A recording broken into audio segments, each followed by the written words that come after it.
আজ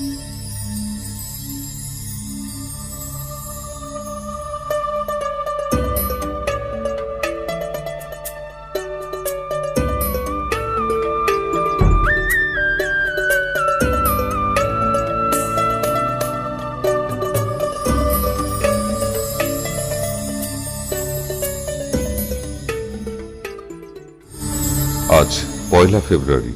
আজকের উল্লেখযোগ্য বিষয়: জ্যোতির্বিজ্ঞানী অনিল কুমার দাসের জন্ম। অক্সফোর্ড ডিকশনারি প্রথম ভলিউম প্রকাশ ১৮৮৪ খ্রিস্টাব্দে আজকেরই দিনে। মহাকাশচারী ডক্টর কল্পনা চাওলার মৃত্যু। মহাকাশচারিণী ডক্টর কল্পনা চাওলা জন্মগ্রহণ করেন ২রা জুলাই ১৯৬১ খ্রিস্টাব্দে, মৃত্যু ১ ফেব্রুয়ারি ২০০৩ খ্রিস্টাব্দে। জন্ম হরিয়ানার কার্নাল শহরে। কল্পনা চাওলা স্কুল জীবন শুরু করেন কার্নালের টেগোর পাবলিক স্কুলে। পরে ১৯৮২ খ্রিস্টাব্দে অ্যারোনটিক্যাল ইঞ্জিনিয়ারিংয়ে বিই অর্থাৎ ব্যাচেলর অফ ইঞ্জিনিয়ারিং পাশ করেন এবং পাঞ্জাব ইঞ্জিনিয়ারিং কলেজ থেকে সোজা চলে যান ১৯৮৪ সালে মার্কিন যুক্তরাষ্ট্রে।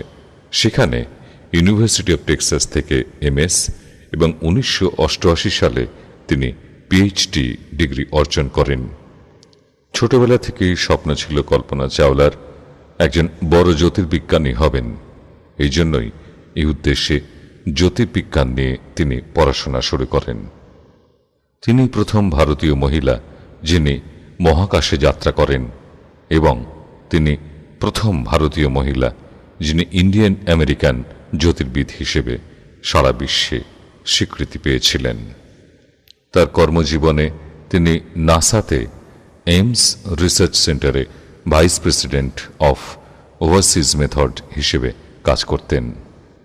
কল্পনা চাওলা প্রথম মহাকাশ পাড়ি দেন নভেম্বরের ১৯ তারিখ ১৯৯৭ খ্রিস্টাব্দে।